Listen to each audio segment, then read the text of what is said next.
Well, thank you, Joy. All right.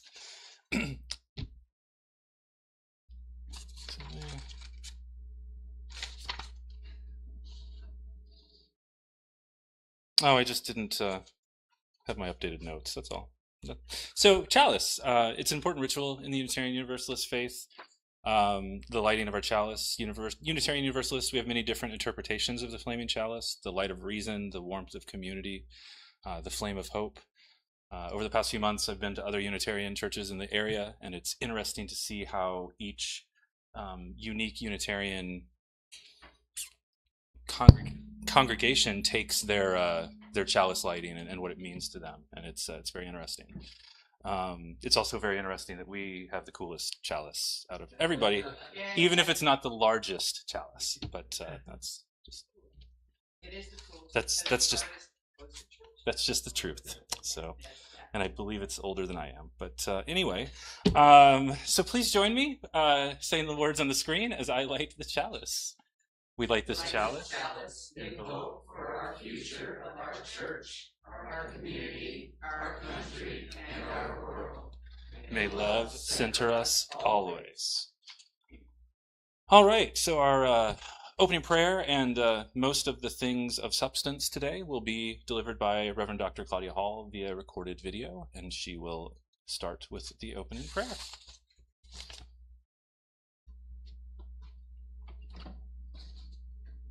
Will you join me now in a spirit of prayer and meditation?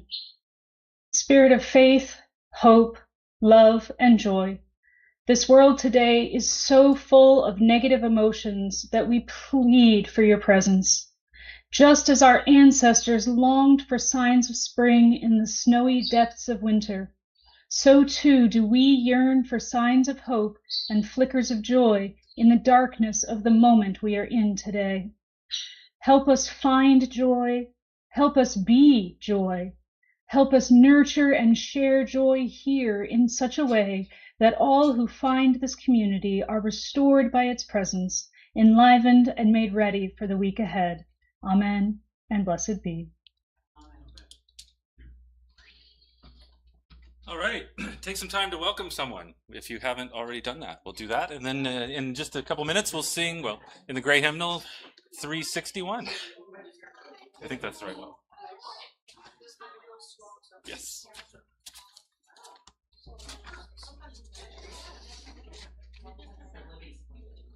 Mary, I was telling Brian that out of all of the Unitarian churches, we have the best welcome game. So really, we catch everybody. I didn't even see the welcome table at Elliott when I walked by it, so I had to backtrack.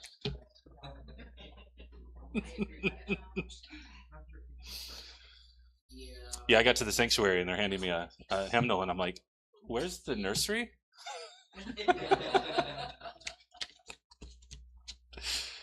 All right, 361.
All right, Claudia with the values.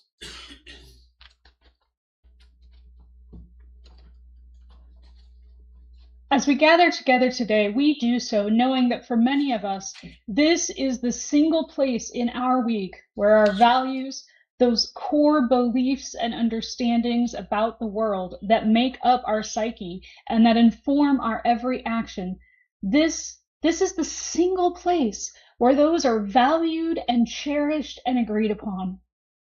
Once upon a time, when we differed in values with others, it was about things like what programs should we fund, or whether we should spend the money on taxes to build a new school or to pave more roads.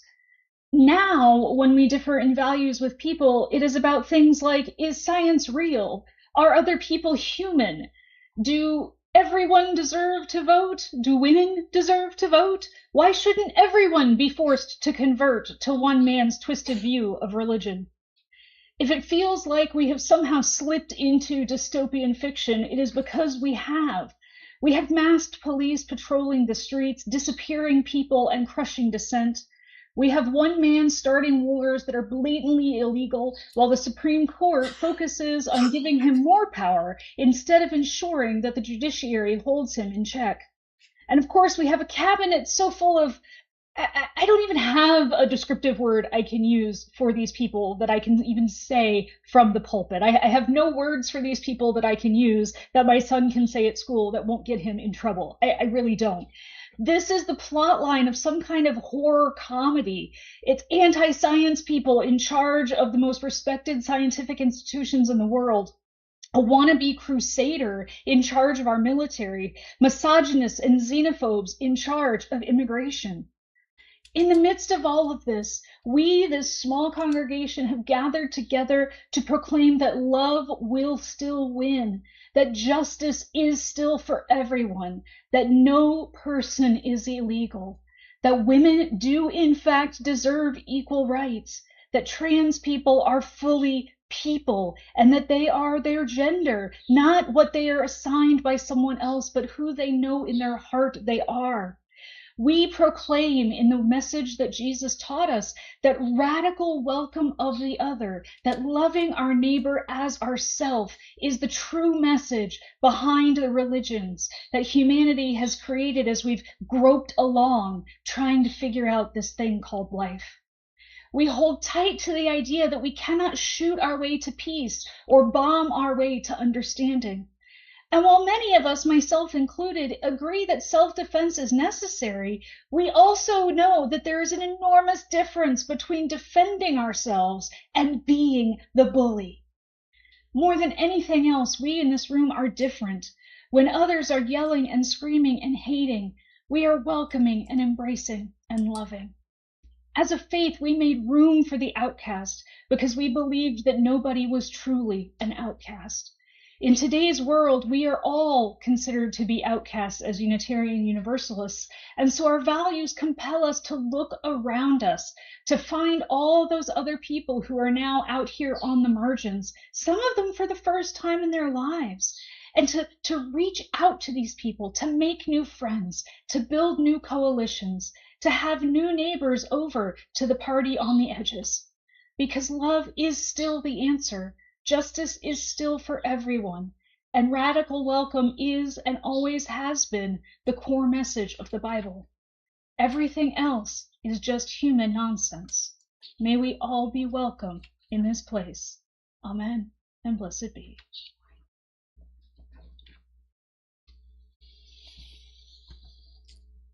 Joys and sorrows. Another Unitarian tradition that looks different everywhere, and it's beautiful no matter how it's done. I really enjoyed seeing the options. The way we will do it is, if you've got a joy, sorrow, or milestone that you'd like to recognize, is you can come forward here in just a moment and place a stone or several stones into the water bowl representing your joys and sorrows. And the stones will be here. I'll invite you to come forward, choose a stone, place it in the water of what you carry in your heart. If you are unable to do so, please raise your hand and someone else will do that part for you. But we'll come down this way on your right. We'll return on the left. There's enough of us that there shouldn't be a traffic jam. And let's be in a spirit of prayer and meditation.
shaped stone.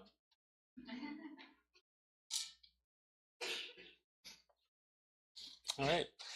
Next, it's time for our story of all ages. It will be a video, and then we'll sing the children out and play. And then our next hymn will be 325. The book is The Little Book of Joy, written by written by the Dalai Lama and Desmond Tutu.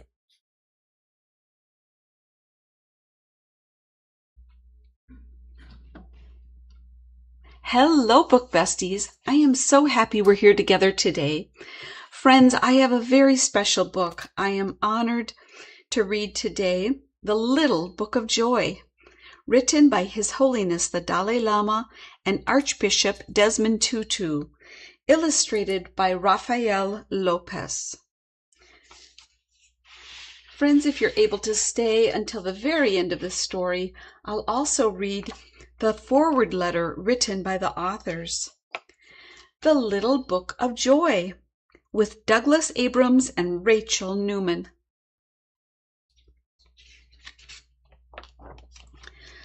One of us grew up in a little house. One of us grew up in a big house.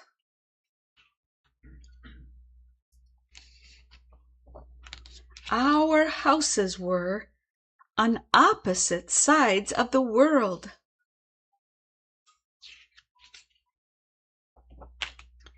Often we were sad and lonely. Both of us wished for a friend. Sometimes the other kids wouldn't let us play, or they were very far away. We wondered if we would always be sad and lonely. But when we sat still and breathed in the quiet, we noticed something beautiful. If you just focus on the thing that is making you sad, then the sadness is all you see. But if you look around, you will see that joy is everywhere. Joy is the warm, tingling feeling of the sun tickling your toes in the morning. It's the giggly, squiggly feeling when you're doing something silly. And it's the soft, snuggly feeling of being all wrapped up, cozy in your bed at night. Even when you're caught in the rain and your joy is washed away, it's waiting at the bottom of the puddle. Even if you slam the door and your joy can't get in, it's just on the other side, waiting in a loving hug. And even if there's a loud noise in the night and your joy is scared away, it comes streaming right back with the light of the silvery moon. Joy is the bubbling, bouncing feeling of finding a good friend. And once you let joy in, like magic, your heart always has room for more. We discovered that the more joy we shared, the more joy we had. And the more joy we had, the more joy we could share. So look for the joy all around you and share it. Write it in a letter. Play it on a drum. Sing it to the sky. It will travel up in the air, across the ocean. Someone will find it and share it. And as it spreads from person to person, the world will fill with joy.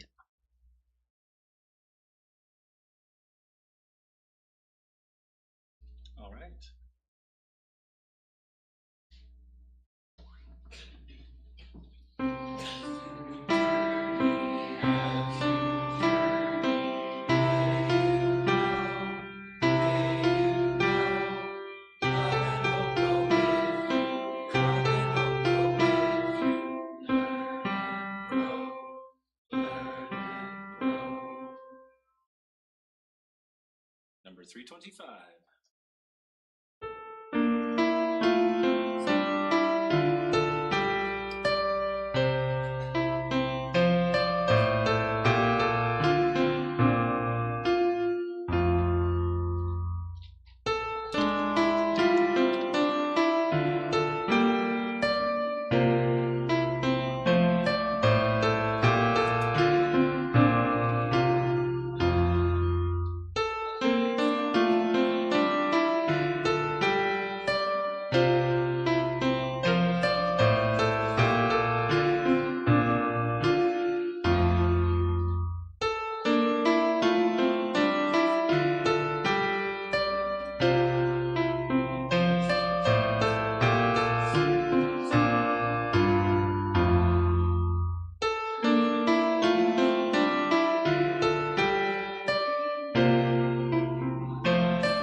Good morning again, everyone. I decided that today I was going to very deliberately and intentionally set aside the news cycle and focus on joy. In part, I'm doing this because I'm assuming that you all need a break from the horror show as much as I do, but mostly because joy is, and I really do believe this, joy in the midst of horror is a deliberate rebellion against the powers of the world that are seeking to crush us. I believe this because all of the pieces of my identity and all of the traditions that I follow teach me that this is true. As a Jew, I know firsthand that there are always somebody, people who are out to harm me, and there are those who want me to live a small life full of fear.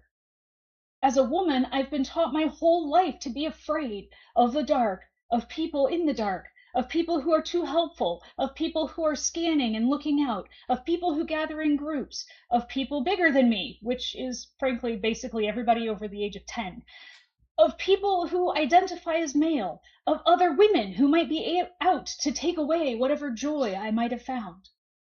As a queer person, there are always those who want to crush, to force into conformity, to forcibly convert me and anyone like me to the dominant misogynistic way of being.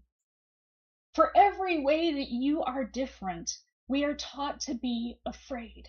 Afraid of the system, afraid of the other, even afraid of those who are like you, because we're taught that we are fighting for the same scraps, the same leftovers that the system gives us. And so therefore we are in competition with one another, not helping one another. In the face of all of this fear, choosing joy, radiating happiness, being at peace, these are deep and weighted choices that are radical condemnations of our broken systems and the false dichotomies that they present to us.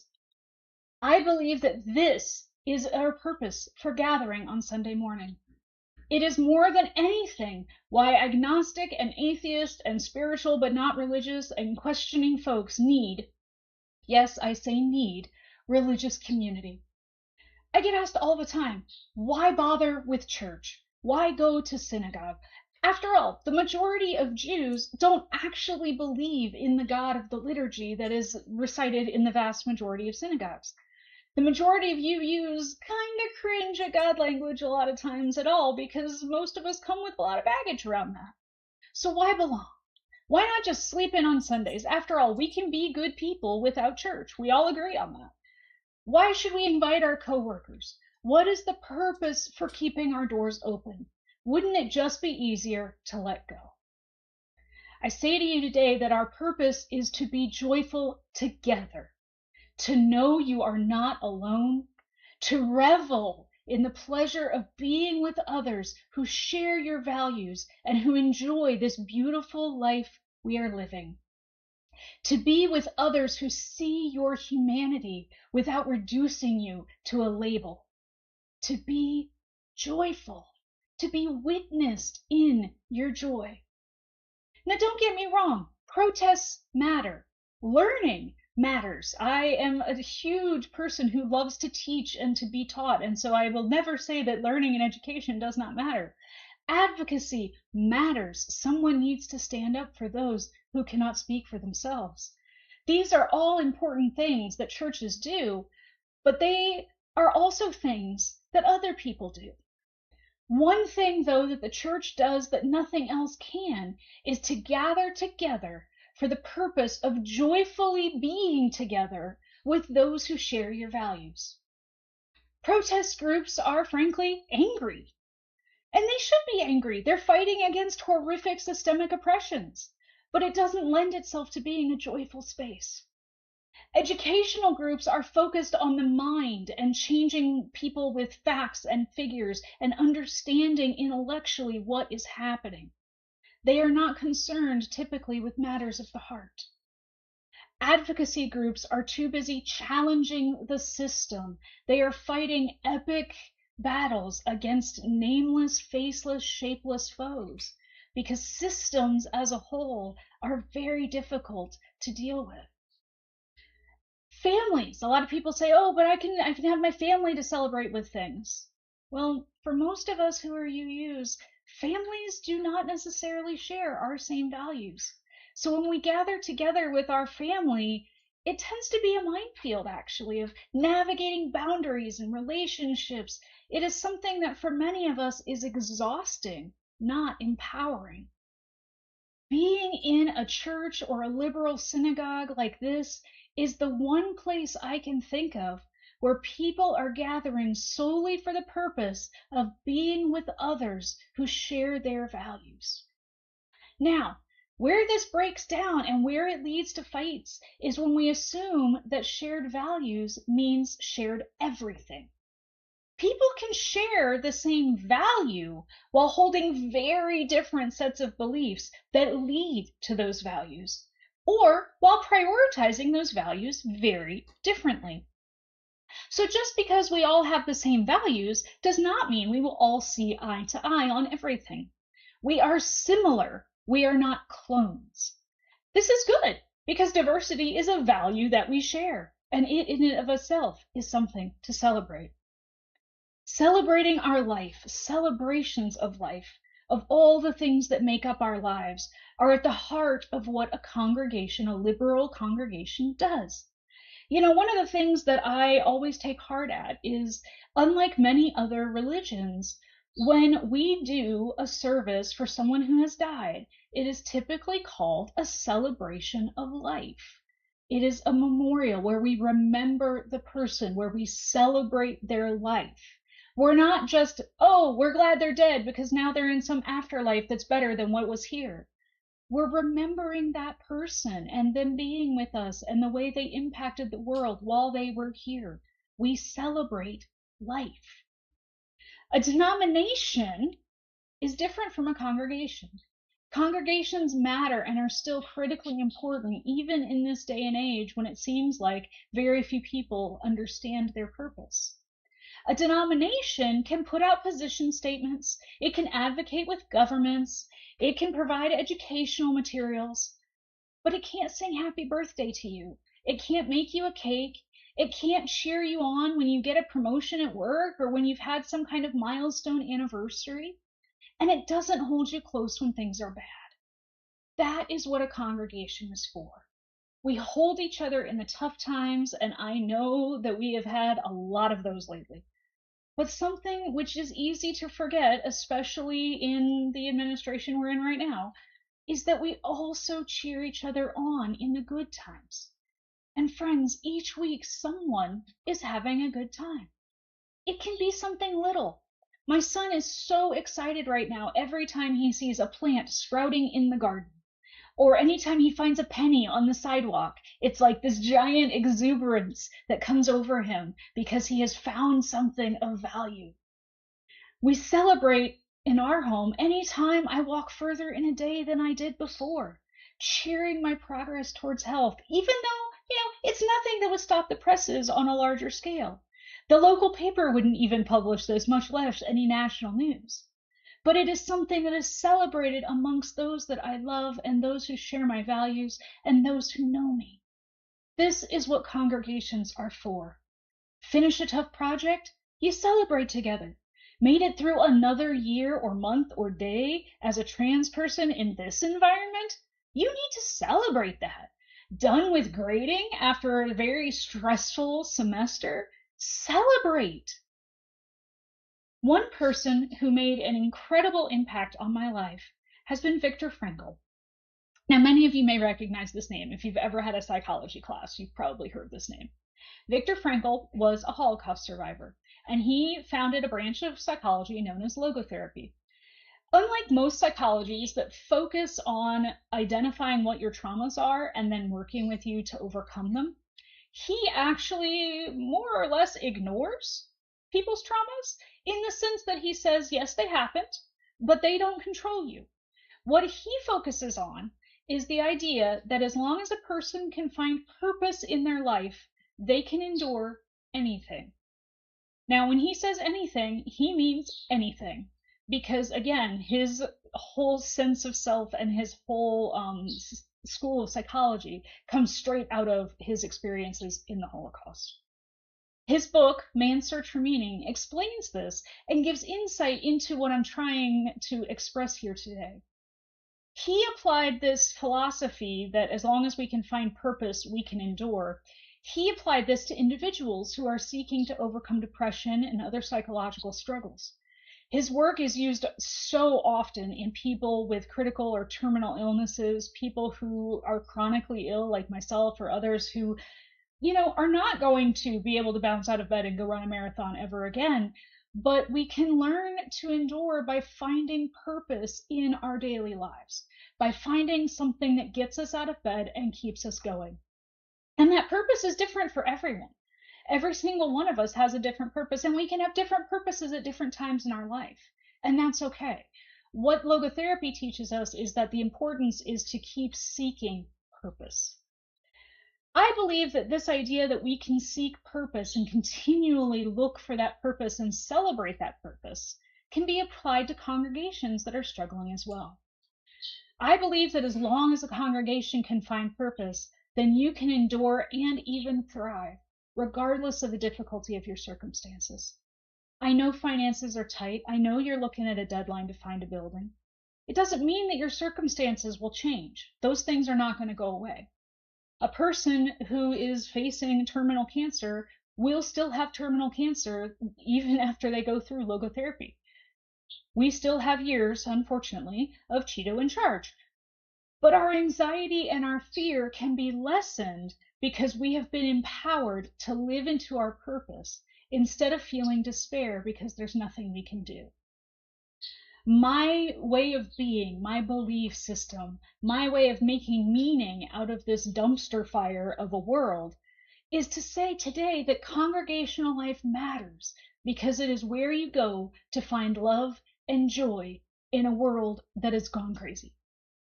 The more loving and joyful congregations can be, the more welcoming and embracing they can be, the more they can live out that purpose of being a beacon in a place that has grown very, very dark, a world where it is very hard to see any hope, any light, any purpose.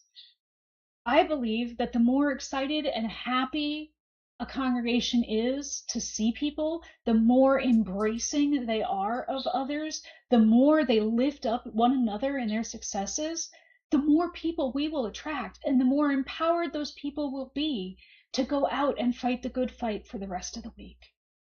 One of the hardest things about protest movements is the fact that people burn out so fast. Advocates generally last less than a year in most of their positions because fighting systems is hard.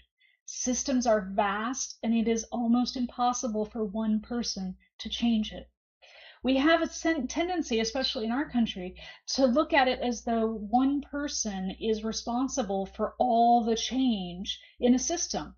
We raise up one person like Dr. Martin Luther King Jr. and we say, oh, this man made all the civil rights movement happen. Well, that's not true. There were millions of people that made the civil rights movement happen. He is just one person who made the sort of headliner for that.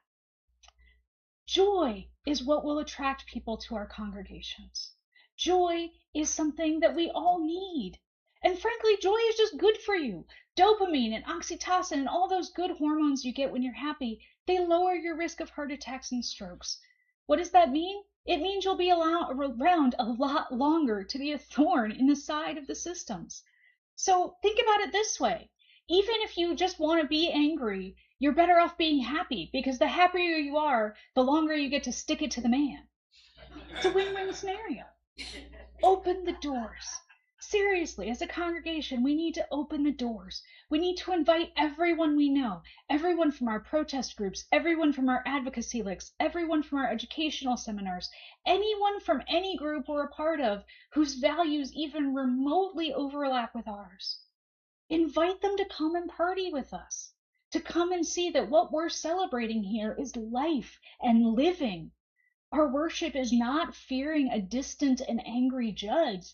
It's about empowering each other to the love of neighbor, to see in each other, loving our neighbor and loving ourselves, because that is something this world desperately needs. I say again, what is the purpose for keeping the doors open? Protest is part of it, advocacy is part of it, education is part of it, but all of those are things that different groups could do on their own if this church did not exist. What is one thing this church, if it didn't exist, would not happen? I will say again, it is this: being joyful together, knowing you are not alone, reveling in the pleasure of being with others who share your values and who enjoy together the beautiful life we are living. To be with others who see your humanity and don't reduce you down to a label.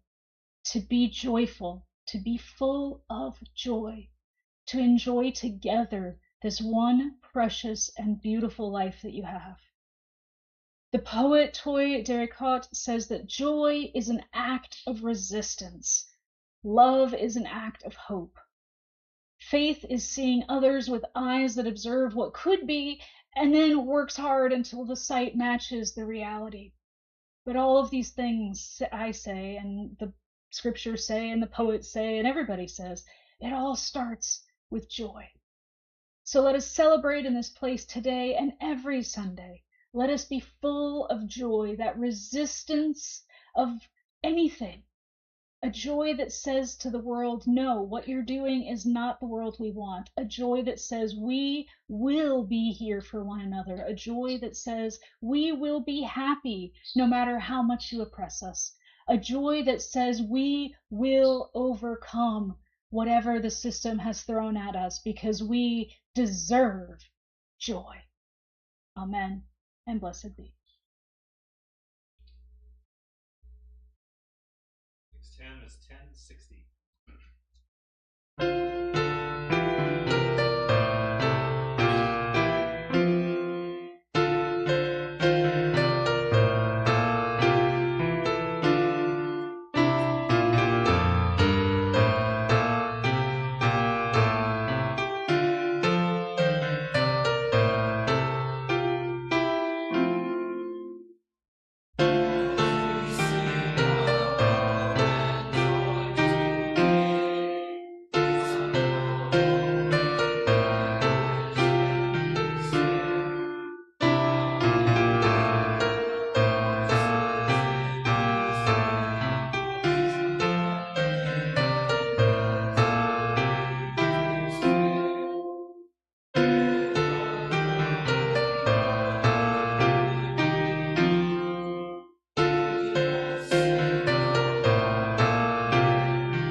right, stewardship. So, as I pass around the offering plate, since I won't be on the camera or the thingy here, if you're watching online, that's the info that's on the screen.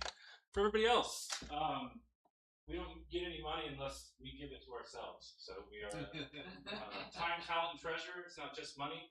Give what you can in those things, and if you're getting cash, fill out an envelope because the board likes to track you and know that you're a voting member of the congregation.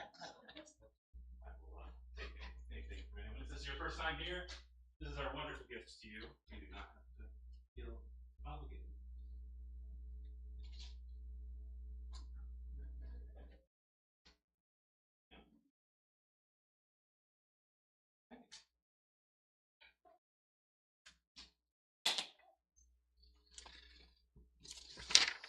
Yeah, I X'd out that part. I didn't want to read it. So here we are. Can you please join me in the offertory prayer? May this offering equip just to inspire love and seek justice. I can almost read. All right, announcements. We don't have that many. Next week we have Jamie, followed by Tony, and then Eden with a baby dedication. And then today, setup, no breakdown. So fantastic. We got a couple breakdown breaks. And until next month. Next slide, I believe, is the church congregational meeting to discuss the bylaws at 11:15. So we'll start that probably at 11:15. And we're ending a little early, which is good because then we can have some more coffee. Yeah, or yeah, potentially get started early. So that's true. That is up to the congregation. I'm just the MC. So. I think, yeah, that's it. We're ready to extinguish the chalice. Please join me in these words as well. The light of truth and meaning cannot be put out. We are keepers of this flame until we meet again. Right. Closing words by Claudia, followed by our postlude.